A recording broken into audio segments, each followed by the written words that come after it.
when it really started with in the beginning of Target, we started playing really steadily. You know, I would play dates before that, but it would be few and far between. You know, maybe 5 dates a month or something.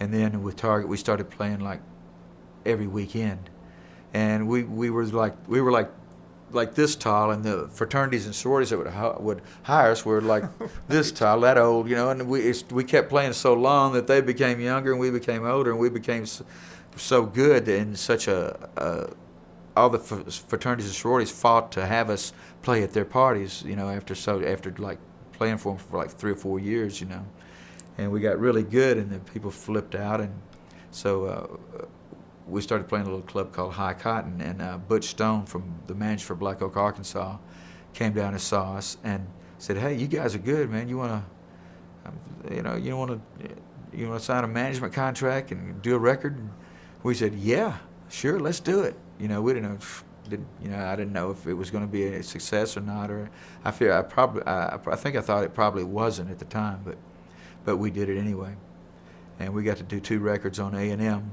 For A&M Records, and toured with everybody you could name that was touring back there. Because when one tour would end, he was the kind of manager. That's the reason we got the record deal, because he could keep us on tour forever. And we'd be out with Ozzy and Black Sabbath, and then we'd pick up with Thin Lizzy, and then Robin Trower and Styx and Journey, and just all those guys. So that's when I figured I could probably make a living. I wasn't really making a great living, but I thought I could probably feed my family, you know, doing the music. Yeah, I was married. I was loading trucks at that time too. Really? Oh yeah, I would go in like to Mayflower truck lines, and I wasn't working there, but I just like sit down in the chair, and a driver would come in, and they'd get their order thing, and they'd say, "Come on." So you go with them, and you just go with them and help them load the truck, and they'd pay you whatever they wanted to pay you on the spot. Wow. So it took quite a lot to stay in music, you know, without having to work. Right. That sounded weird, didn't it?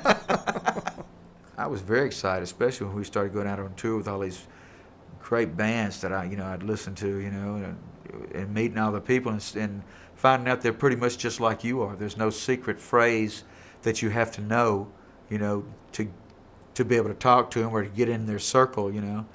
I said, man, there must be some secret club phrase that you gotta know.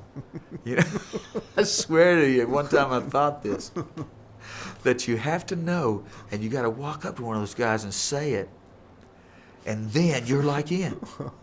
They like you, you know. But no, there's nothing like that. It's, you know, you just. That's funny.